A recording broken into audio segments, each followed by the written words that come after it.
Boa noite, estamos começando uma nova resenha, um novo bate-papo.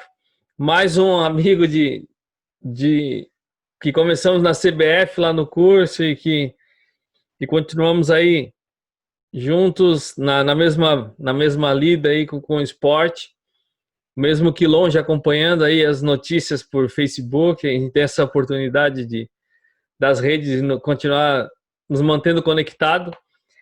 Já eu queria que tu te apresentasse, falasse um pouquinho do momento que estás vivendo, o que estás fazendo com o futebol, é, como é que tem sido esse tempo também. Fala um pouquinho aí, a gente vai depois de tu te apresentar, vai conversar um pouquinho sobre a tua história e tu possa estar compartilhando e falando um pouquinho da trajetória, quem sabe possa ser a trajetória de tantos outros aí que desejam estar seguindo aí com o futebol. Beleza. Bom, primeiro aí agradecer pelo convite, né? Prazer estar falando com você. E meu nome é Jean. Atualmente eu estava como treinador na categoria Sub-15 do Ituano Futebol Clube, aqui do interior de São Paulo, né? E devido a essa pandemia, nós tivemos uma parada obrigatória e estamos momentaneamente aguardando o retorno do clube para que nós possamos retornar às nossas atividades. E quanto tempo estás aí? És casado? Tens filho? Como é que tá a vida pessoal? Bom, eu atualmente estou morando em Jaguariúna, né? Que é uma cidade bem próxima a Campinas, interior de São Paulo também. Sou casado, graças a Deus. Deus fez um milagre na minha vida. E casei faz pouco mais de um ano, né? Graças a Deus tem sido uma bênção aí meu casamento. Minha esposa tem me ajudado e dado força aí nesse sonho, que é o sonho de trabalhar com futebol, né?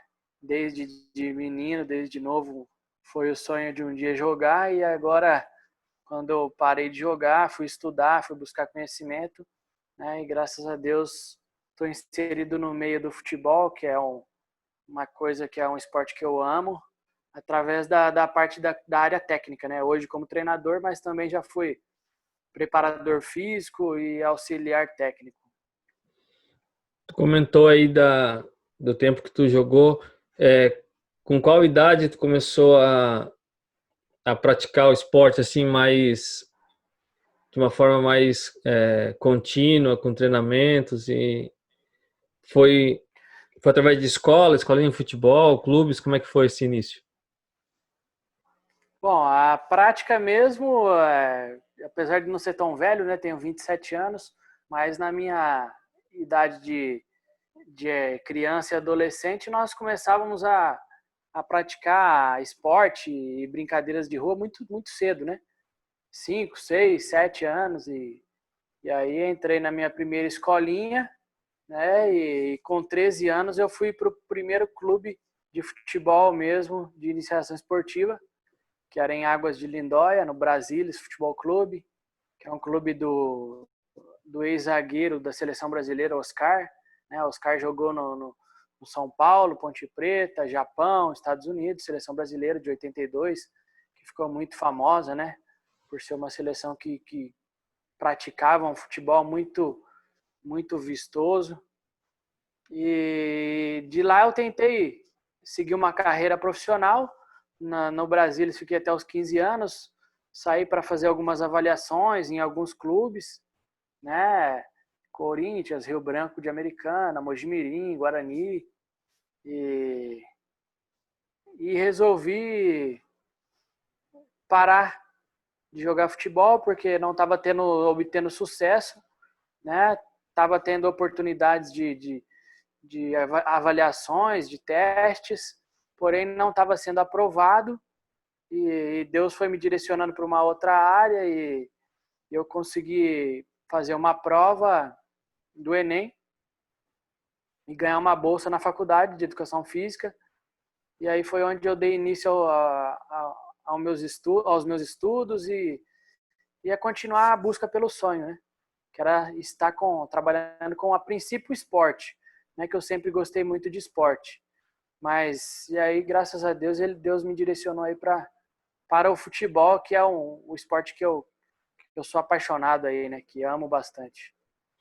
A gente, quando ingressa na universidade, geralmente a gente entra com uma ideia e lá no meio ela, às vezes, muda várias vezes de ideia, mas às vezes vai as coisas vão dando um novo rumo para nós, né? Como é que foi isso para ti na época da universidade? Quando é que o futebol transformou mais claro para ti nesse processo? Foi dentro da universidade? Foi estágio fora? Como é que isso aconteceu? Bom, o futebol, na verdade, ele tá desde o do berço, né? O meu pai é treinador de futebol, então eu nasci dentro do futebol. Meu pai começou também uma escola de futebol que ele montou lá na nossa cidade, no sul de Minas. E depois disso ele foi para um clube do Brasilis até, né? Depois ele teve passagens por Guarani, São Paulo, Fortaleza, Audax. E aí a minha paixão veio disso, né? Através dele, que eu fui entrar no futebol, gostar do futebol.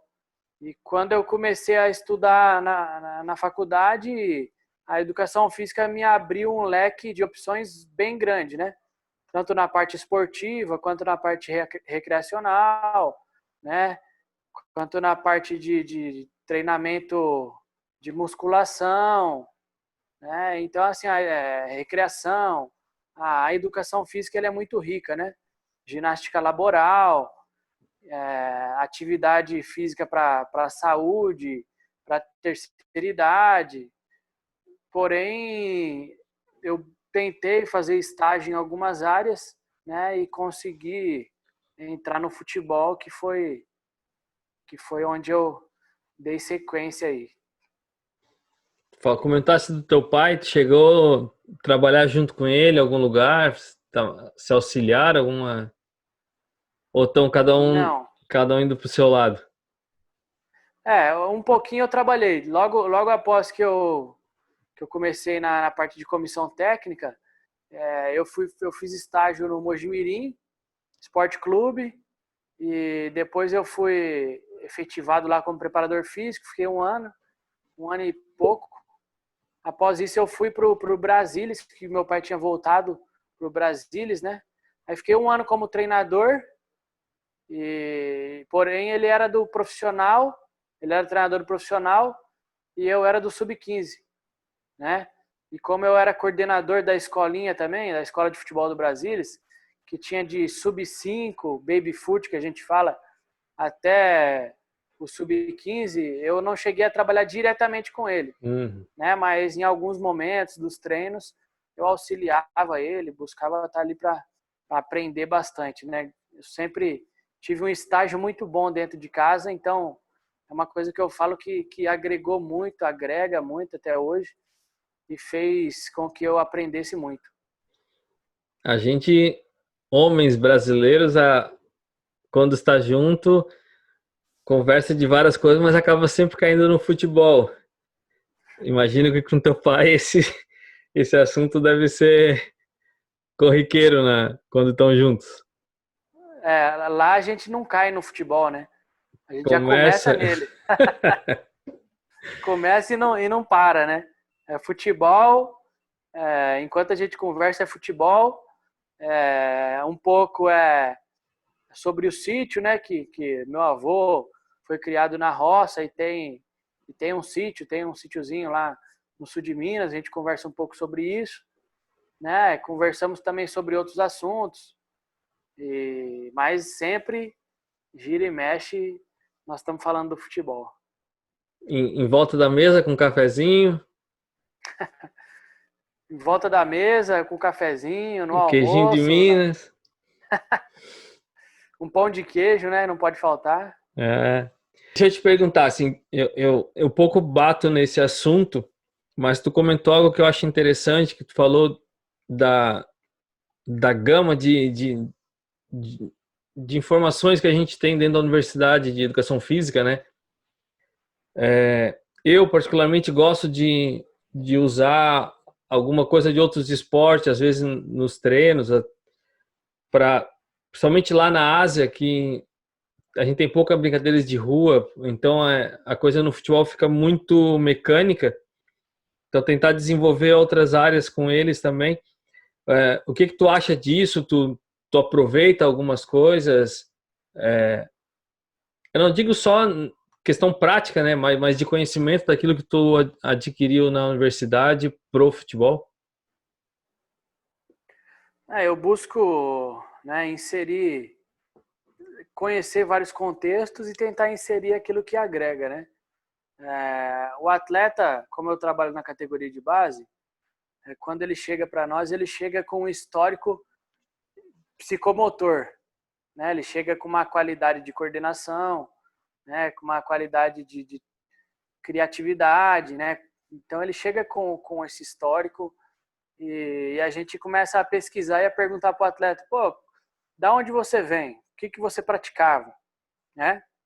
E a gente vê que os meninos que são mais desenvolvidos na parte coordenativa e cognitiva são meninos que tiveram muitas experiências. São meninos que jogaram jogos de futebol de rua, aquele gol caixote que a gente fala, aquela rebatida, né? São meninos que subiram em árvores, são meninos que andam de bicicleta, soltam pipa, pulam muro. Então, são meninos que têm um repertório motor muito grande. E o que nos traz, o que nos remete, né, às brincadeiras de rua. Né? A gente vai fazer uma queimada, ou queimado, né? Cada um tem um nome, é uma brincadeira de acertar a bola no adversário, e aí você tem uma quantidade de movimento que ela exige do defensor muito grande.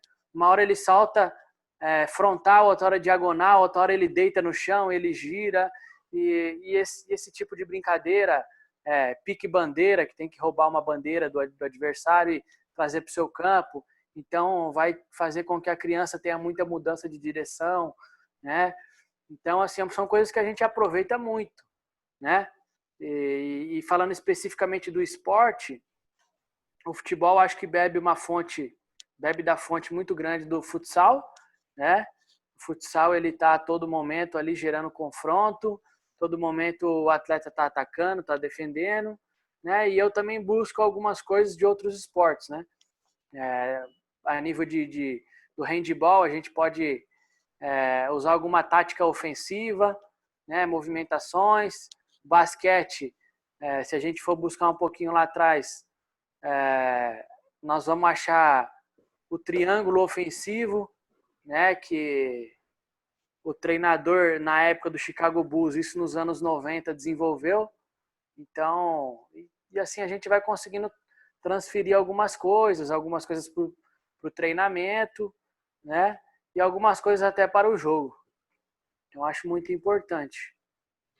E nesse teu caminho, agora tu tá no Ituano, antes daí, quando a gente estudou, você estava em outro clube, né? Isso, eu estava na Ponte Preta. Duas Fiquei 3 categorias, anos se eu não me engano. Isso, isso. E como é Eu que tu fiquei conseguia fazer para planejar duas categorias diferentes e por mais que para quem não esteja no futebol parece idade perto, mas é uma distância quilométrica em termos na parte do desenvolvimento deles, né? Qual era a dificuldade que tu enfrentava nisso?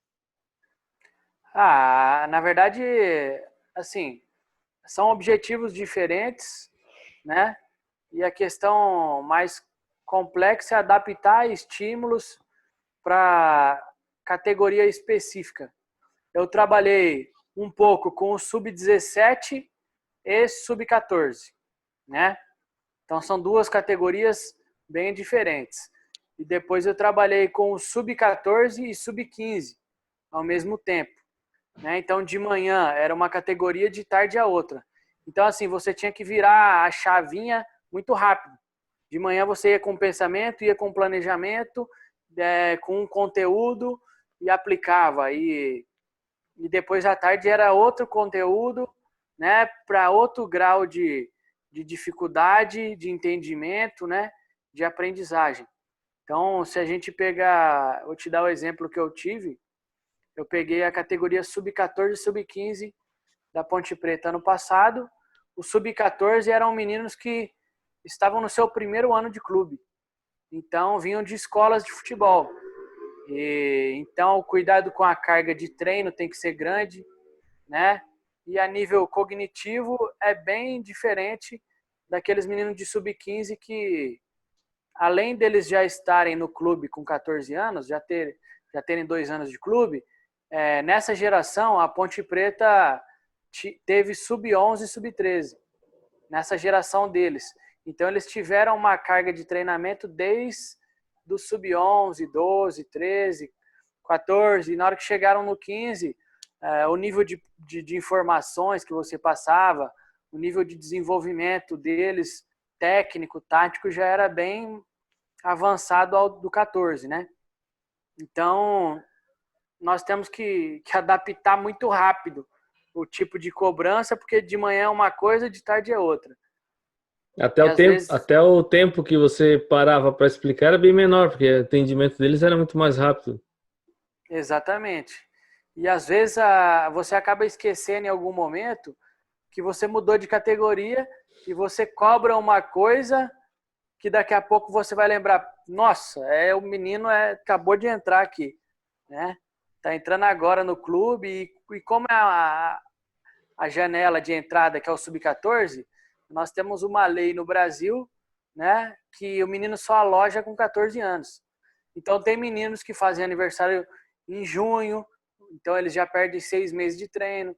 Tem outros que fazem aniversário em setembro, outubro. Então eles vão praticamente perder um tempo grande de estímulo, né? E a gente tem que adaptar a nossa forma pedagógica. Porque o importante não é passar o conteúdo, a quantidade do conteúdo. O importante é que o atleta entenda, né, aquilo que a gente está passando. E eu acredito até que no teu sub-15, por exemplo, tu tinha estágios também diferentes, né?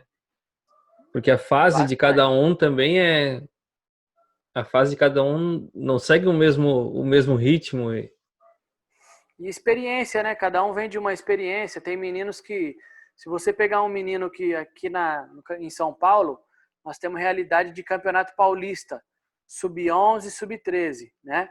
Então, se você pega um menino que jogou um campeonato paulista no sub-11, outro no sub-13, ele chega com 15, a mentalidade dele é outra.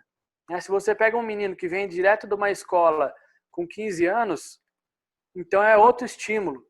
A velocidade de adaptação, a tempo e espaço, a informações, né? Então tem meninos que às vezes chegam no clube e falam que querem desistir, né? Porque não conseguem acompanhar.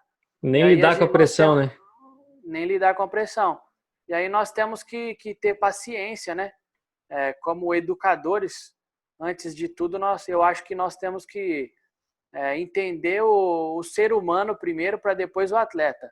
Então, entender o contexto que ele veio, a bagagem de aprendizagem motora e cognitiva dele, para que a gente possa otimizar o aprendizado e fazer com que ele se aproxime ao máximo daqueles que estão no processo de formação há mais tempo.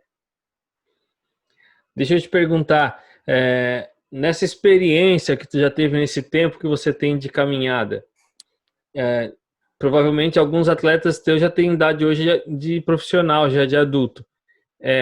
Tu consegue ter uma base de quantos realmente conseguem chegar? E aí eu não digo nem time de Série A ou Série B, times grandes, mas que joguem em campeonatos estaduais, profissionais. É possível ter esses dados assim ou é complicado? Dentro daqueles atletas que eu trabalhei, né, eu consigo fazer uma média, não agora, assim, mas se eu for pegar, eu consigo fazer uma média dentro daquilo que eu trabalhei. Porque eu tenho aqui, eu gosto de ter comigo a relação dos atletas que eu trabalho, né, para sempre estar acompanhando a carreira deles, pelo Facebook, pelo Instagram, né, mas assim, Da primeira equipe que eu trabalhei, atualmente, vou lembrar bem rapidamente. Eu tenho um atacante que estava comigo no Ituano e atualmente ele está no Figueirense, né? Que é um nível bom. A Sim. primeira equipe que eu trabalhei era o Mojimirim. Na época, o profissional do Mojimirim estava na Série B do Brasileiro, foi em 2015. Então, eu tenho um atacante, um outro atacante estava no Portimonense, em Portugal. Tinha um centroavante que está no Japão. E aí eu tinha um meia que estava na A3, né, que é a terceira divisão do Campeonato Paulista. Tem um zagueiro que estava na primeira divisão do Campeonato Baiano. Então, assim, vamos supor que um grupo de 30, num nível de Série A e B, chegaram 10%, né? Mas, assim, não Série A de brasileiro ainda, top. Uhum. Vamos supor Série B, porque o Portimonense, que é onde o atleta que trabalhou comigo estava, ele teve na Série B e atualmente está na Série A, né? Mas o menino teve mais minutagem no clube da Série B. Então, assim, 3 atletas tiveram um sucesso maior, assim, de chegar numa Série B, desse clube. E aí das outras equipes que eu trabalhei, alguns não atingiram a idade para profissional. Uhum. Mas alguns mais novos estão se destacando. Por exemplo, na Ponte Preta eu trabalhei na categoria sub-17 com nascidos em 2000 e 2001. Nós fomos campeão paulista com a Ponte Preta nesse ano. Então nós temos daquele grupo, nós temos um atleta que já foi vendido, jogou profissional na Ponte, foi vendido para o Atlético Paranaense. Nós tínhamos 4 atletas que foram para o Corinthians, mas na base ainda, né? Um desses atletas tinha jogado já profissional na Ponte, 2, aliás. Tem atleta que foi para o Emirados Árabes, tem atleta que está na Ponte ainda, tem atleta que está no profissional da Ponte, outros ainda no Sub-20. Então, assim, na verdade, a gente sabe que é a minoria que chega, né? Muitos tentam, mas como a gente fala, é um funil e cada vez ele começa no 15 com o tamanho e no Sub-17 ele vai apertando, no Sub-20 ele vai apertando até chegar no profissional, né? E a gente sabe que pelos cálculos aí, 5% dos atletas brasileiros vão chegar a receber mais de 2, 3 salários mínimos, isso quando receberem, né? Pois é. E essa pergunta é porque, assim, como lidar, nós estamos falando aqui de sonhos, de paixões, eu acho que envolve muita coisa em volta, não é só o menino, ele às vezes está aí pelo sonho do pai, o sonho da família. Como lidar com como treinador, como é que tu consegue lidar, na verdade, primeiro contigo mesmo, sabendo que de repente tu tens ali um time de 20 e poucos meninos, tu sabe que tem menino que não vai, mas tu precisa dele também ali. Como tu lidar primeiro contigo internamente, como lidar com esse menino, saber que esse momento, mesmo que ele não vá ser profissional, ele tire proveito para a vida dele desse tempo, e como também conseguir levar para que no momento que ele não puder dar continuidade ou que as coisas não acontecerem, ele conseguir lidar com isso. Eu sei que é uma resposta difícil, mas eu queria que tu faça um pouquinho sobre isso. Bom, eu vou falar diante da minha experiência, realidade, daquilo que eu penso. Por isso que eu falei um pouquinho antes. Eu acho que nós temos que ver primeiro o ser humano. O ser humano é que joga o futebol. Então nós temos que entender a realidade dele. Porque nós trabalhamos no futebol, nós sabemos que 95% dos atletas de futebol vêm de situações socioculturais muito ruins, né? Famílias desestruturadas, muitas vezes de zonas periféricas do nosso país, né? Então, às vezes atletas que não têm pai, não têm mãe, foram criados com muito pouco estímulo educativo. E assim, cabe a nós, treinadores, sermos educadores, né? E é uma coisa que eu busco sempre orientá-los e explicar de todas as ações e atitudes que eu tomo, né? E sempre motivando, incentivando a estudar, né? Incentivando. Eu acho que o futebol ele pode ser uma forma educativa de ensinar muitos princípios e valores. E aí eu gosto de trabalhar com princípios e valores semanais com eles, e dentro do treinamento eu vou falando e abordando, né? E gosto de ser bem sincero e já explico para eles, né? Eu já falo para eles, rapaziada, sinto muito em dizer para vocês, mas desse grupo aqui, um jogador vai virar de alto nível. Agora, quem que vai virar? Vocês que vão decidir. Não sou eu que vou escolher. Aquele que se dedicar mais, que se esforçar mais, que tiver mais força de vontade, resiliência, determinação e aqueles valores que nós vamos trabalhando, eu falo para eles, aqueles que tiverem isso, esses valores e princípios, vão chegar. Porque a gente sabe que no futebol não é o mais talentoso que chega, né? O futebol é um caminho muito longo e difícil. Então, às vezes, o menino que tem talento, ele fica para trás porque ele não tem tanta determinação quanto aquele que tem menos talento, né? Às vezes ele sente saudade da família e não aguenta superar essa dificuldade, né? Às vezes ele não gosta de treinar tanto e a gente sabe que essa determinação, essa força de vontade, essa resiliência é que vai fazer com que o atleta consiga ter sucesso, né? E eu tento implantar isso em todos. Tanto, claro que a gente percebe que uns são mais talentosos que os outros, né? Ou tem mais facilidade, né? Tem mais experiências vividas dentro do futebol, que pode ser que privilegie ele, né? Porém, se ele conseguir unir esse potencial com uma mentalidade competitiva, uma mentalidade de um atleta vencedor, né? Mesmo que ele não vire jogador, quando ele sair do futebol, ele vai ser um bom funcionário, ele vai ser um bom patrão, ele vai ser um bom estudante, porque a ideia é criar nesses atletas uma cabeça voltada para buscarem sempre ser melhores em todas as áreas, né? Eu oriento eles a lerem livros, oriento a buscar conhecimento financeiro e sempre trazendo, né, trazendo para a realidade do futebol, né? Por exemplo, vocês têm que entender de finanças, têm que estudar, porque vocês podem virar jogadores e ganhar um dinheiro muito alto. Vocês vão ter que saber investir isso aí, senão vocês vão ficar rico e depois perder tudo, né? Então, é uma maneira de ensinar eles a trabalhar com matemática, com educação financeira, né? Vocês têm que falar melhor o português, vocês têm que lerem livros, porque vocês vão dar uma entrevista, vocês vão dominar aquilo que vocês falam, né? Vocês não vão sair na entrevista virando meme, né?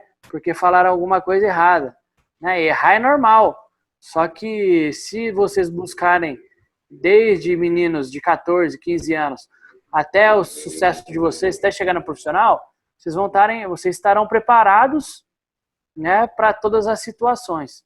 Então a gente tenta trabalhar tudo isso aí com eles, né? Isso partindo do meu trabalho aí, daquilo que eu acredito.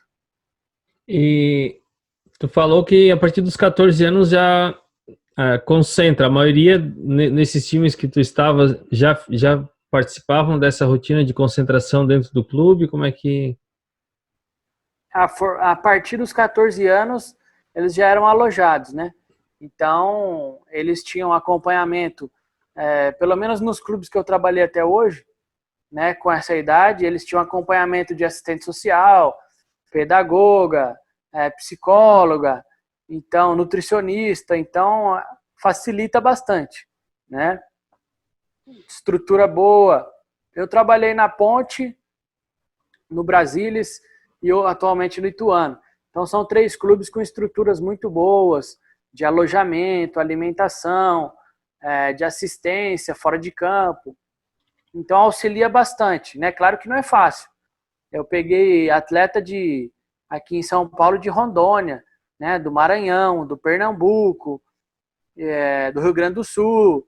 Então, né, eles sentem saudade de casa. Porém, eles estão correndo atrás de um sonho, né? E nós temos que auxiliá-los. Muitas vezes nós passamos de treinador a irmão mais velho, a pai, a melhor amigo, né?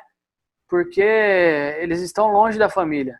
E esse é um papel muito, talvez mais importante ainda do que só o papel de treinador dentro do campo, né?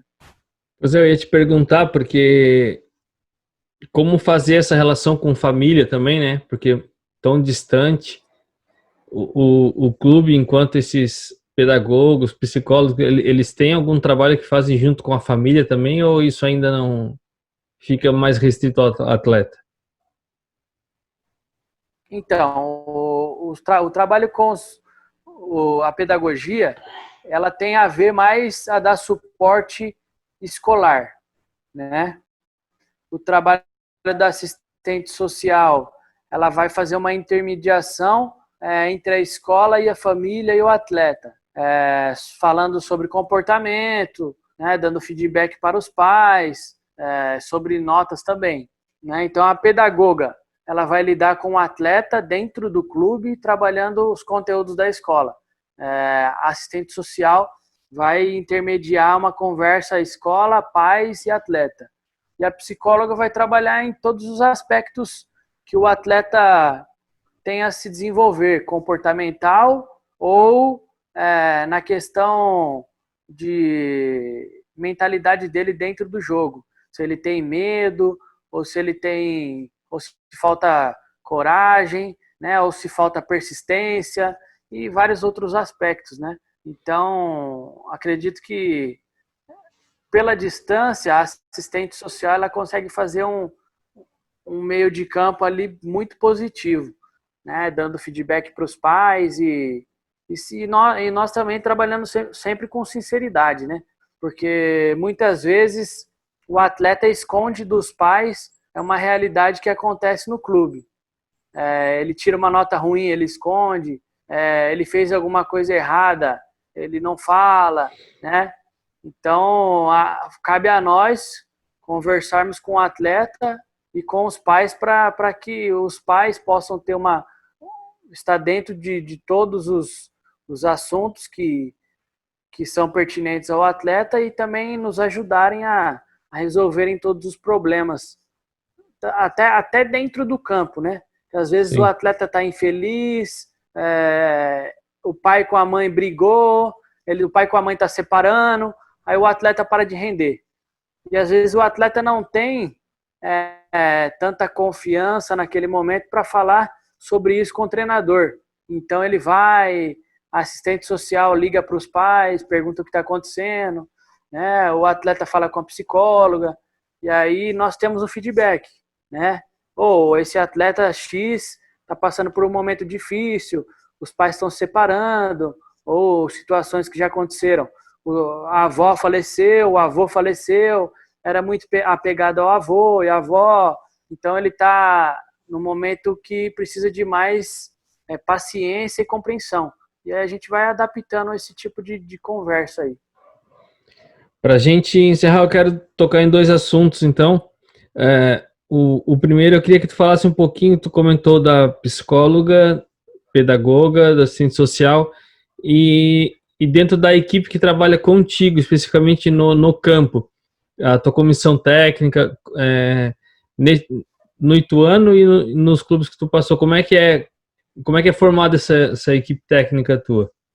Bom, atualmente no Ituano era eu, treinador, né, um preparador físico, auxiliar técnico, que ele tem 2 funções, de fazer a parte física e me auxiliar na montagem dos treinos, no comando dos treinos, preparador de goleiro, um analista de desempenho e um massagista, né? Que é fisioterapeuta. E assim, na Ponte eu também trabalhei assim, só no Brasilis, que era uma comissão um pouco reduzida, né? Que aí tinha um preparador de goleiro para todas as categorias e eu era treinador e preparador físico, né? Tanto do 15 quanto das outras categorias. Das outras eu era preparador físico, né? Fazia os trabalhos de academia com eles. Aí Mas tinha assim, que fazer tudo. é, a ideia é, quando nós estamos numa comissão é bem melhor, né? Porque eu consigo delegar funções e otimizar mais a nossa visão para o desenvolvimento individual do atleta. Porque quando nós estamos na categoria de base, o foco principal é com que esse atleta se desenvolva o máximo possível dentro de uma sessão de treino. E às vezes, se você está sozinho, com 30 atletas, você tem uma visão. Se você tem um preparador físico e um analista de desempenho ali com você no treinamento, você já consegue dividir o grupo, tem mais olhares para fazer mais correções. Então, a quantidade de feedback e a qualidade também melhora muito. E esses dois, vamos dizer, duas equipes aí que tem a de campo e esta campo, existe uma relação, um planejamento junto, alguma coisa, ou consegue o trabalho mais isolado e ela só passa informações para ti, tu para elas? Como é que isso acontece aí no clube? Bom, nós temos, vamos dizer, um relacionamento intradisciplinar que a gente chama. Nós sabemos que um depende do outro, porém ainda cada um faz o seu planejamento no seu espaço, né, para que a gente possa tomar algumas decisões juntos. O ideal seria ser um trabalho transdisciplinar, né, que todos os departamentos caminhassem junto, criassem um planejamento e pudesse contribuir da maneira mais homogênea possível. Então, claro que nós temos um pouquinho de dificuldade nisso, porque o que eu acho que falta? Falta dos profissionais se interagirem mais. Né? Eu buscava muito me interagir com psicóloga, assistente social, porque eu sei que é muito importante essa parte extra-campo. Né? Só que uma coisa que eu conversava com a psicóloga, com as psicólogas que eu trabalhei, eu falava para elas, vocês precisam entender um pouco mais de tática e da parte técnica, né? E assistir mais jogos e treinos, porque você vai começar a ver o comportamento do atleta, primeiro, diante de uma dificuldade de tempo, de espaço, segundo, diante de uma cobrança do treinador, porque tem hora que o treinador lhe cobra um pouco mais duro, tem hora que ele dá um bate-palma e só orienta, tem hora que ele chama de canto, então tem várias atitudes, né, que o treinador toma. E tem várias situações do jogo. Né? Uma hora o atleta está jogando no empate, outra hora ele está perdendo, outra hora ele está ganhando. Então, como que ele reage nesses momentos? Né? Como que ele reage contra um time muito bom? Como que ele reage contra um time inferior? Ou um time do mesmo nível. Então, assim, o que faltava, e eu acho que falta, né, para os psicólogos, é se inteirar mais do esporte, né, vivenciar mais dentro do campo, para que a conversa seja um pouco mais fácil para os treinadores, né? Legal. Eu queria, então, para a gente encerrar, aí tu tens o teu tempo aí, que tu deixasse uma palavrinha aí para a gurizada que está começando, que passa aí por essas categorias de base. Tem gente que a gente sabe, né, que passa por várias peneiras e às vezes não por falta de qualidade, mas não era a peça que o treinador estava precisando também. Tem todas essas questões, né? E a gente sabe que futebol é muito mais frustração do que vitória, né? Até a gente conquistar alguma coisa, as derrotas elas são mais a derrota é garantida, né? A vitória a gente corre atrás. Deixar uma palavrinha aí e algum conselho que tu tiver para quem está começando, para quem tanto na área de atleta ou em alguém que deseja de repente ser um treinador, como tu tem sido. Fala alguma coisa aí, algo que você possa contribuir para essas pessoas que estão tentando trilhar esse caminho. Bom, primeiro eu gostaria de falar com os atletas, né? Eu fui atleta, tentei ser atleta de alto nível, não consegui. E como você disse, nós vemos muito mais pessoas que não conseguiram atingir ser atleta de alto nível do que os que atingem, né, o alto nível no futebol. Então nós temos que estar preparados, porque ninguém sabe quem vai vencer no futebol. Só que o que vai fazer o atleta chegar ou não, eu acho que são alguns pontos, né, que a gente pode dividir. O primeiro de tudo é uma coisa que a gente chama de personalidade, que é coragem. Quando você tiver uma oportunidade, você tem que ter coragem, né? E uma outra coisa que eu falo sempre para os meninos é se preparar, né?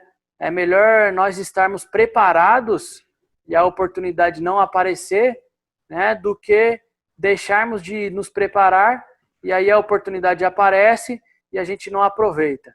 Então, em todo momento, você que quer ser um atleta, que busca o seu sonho, busque, se é o seu sonho mesmo, busque com determinação, né? Porque eu acredito numa lei que não falha nunca, que eu falo que é a lei da semeadura. Tudo que a gente planta, a gente vai colher, né? Se eu for um adolescente, uma criança, que eu gosto, que eu quero ser atleta, que eu sonho em jogar futebol, mas eu tô ficando mais no celular do que treinando, então, infelizmente, você vai colher isso que você está plantando, né? Então, se você está se dedicando nos treinamentos, se você está vivendo ali com bola, se você está assistindo vídeo de jogadores, vídeo de futebol, faça a sua parte, né? Nós não sabemos a hora que nós vamos colher, né? Às vezes nós ficamos preocupados, eu tenho 14 anos, eu tenho que estar num clube, eu tenho 15 anos, eu tenho que estar num clube, eu tenho 16, 17. A gente sabe que a porta de entrada dos clubes começa com 14, mas tem atletas que vão maturar mais tarde, vão crescer, desenvolver, ganhar força, né, mais tarde. Então, não pode deixar de se dedicar e de se preparar, né? Porque quem planta coisa boa só não sabe a hora que vai colher, mas uma hora vai colher. Então, o que eu deixo para os atletas é isso, né? Sempre estar plantando ali, estar se dedicando, tendo persistência, né? Porque é a única maneira de se tornar um atleta de alto rendimento. E se você não se tornar um atleta de alto rendimento, com certeza você vai ter aprendido muito e crescido muito para que você possa ter sucesso em qualquer profissão que você siga. E para os profissionais, né? Primeiro, eu acho que é buscar conhecimento, né?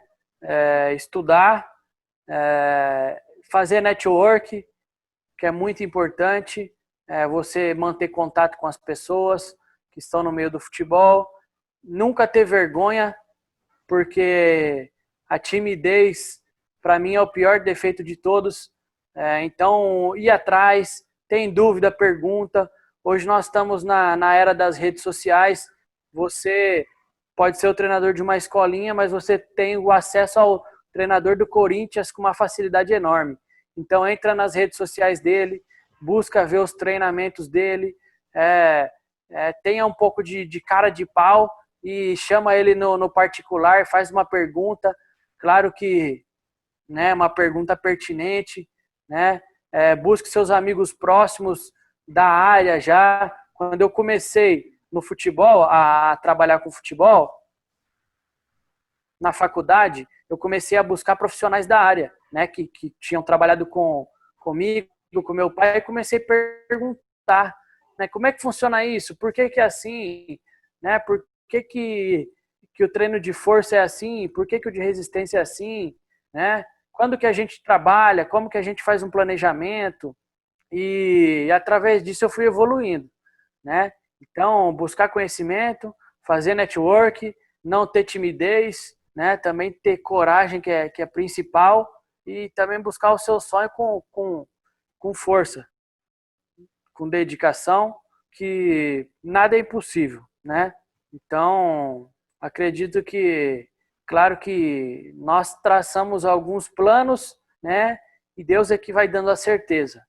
É uma coisa que eu falei com outro amigo outro dia, ele me falou, mas eu já tenho 45 anos, como que eu vou ser um treinador se eu não treinei time nenhum ainda, né? Cada um tem o seu caminho.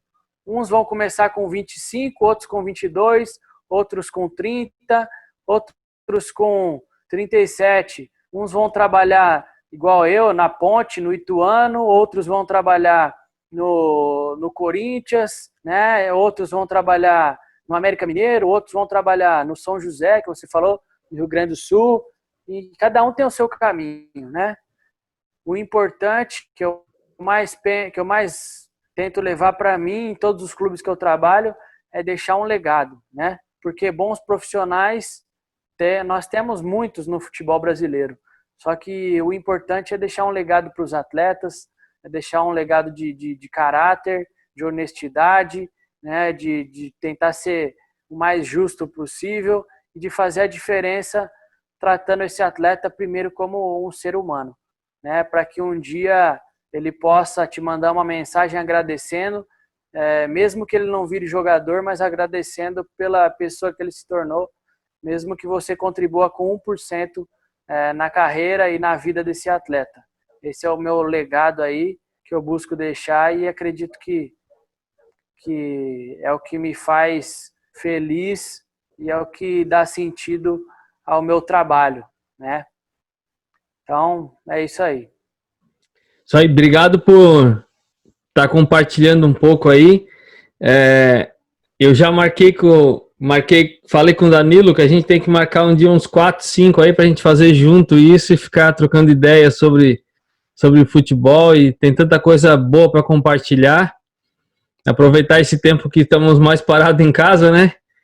E aí a gente pode vamos marcar esses tempos e poder compartilhar mais. Obrigado. Eu acredito que essas histórias podem sim ajudar aqueles que estão começando, aqueles que estão no caminho, aqueles que às vezes têm vontade de desistir. Uma vez eu escutei uma frase que eu gosto de levar muito, não tenha medo de errar. Às vezes as pessoas deixam de acertar porque ficaram acuadas e com medo de errar, né? Verdade. E tamo junto aí. Pede aí pro pessoal se inscrever no canal, curtir aí o vídeo, seguir a gente, que vão ter muitas histórias ainda para ver, ouvir, aprender, e que todo mundo continue aí se cuidando, né? É um tempo difícil, mas que Deus dê graça e abençoe a todos, que a gente possa superar essa e logo estar todo mundo de volta aí ativa e voltando à nossa normalidade. Obrigado pela oportunidade, pelo convite, né? A galera aí, vamos seguir aí o canal, né? Vamos estar reforçando, e Deus abençoe a todos, né? Vamos estar cuidando da saúde, e vamos estar aproveitando essa pandemia para crescer cada vez mais, né? Para que nós possamos cada vez mais pensar no próximo, né? E que nós possamos crescer pessoalmente, espiritualmente e profissionalmente, né? Um abraço a todos, fiquem com Deus aí, Deus abençoe. Até a próxima. Valeu!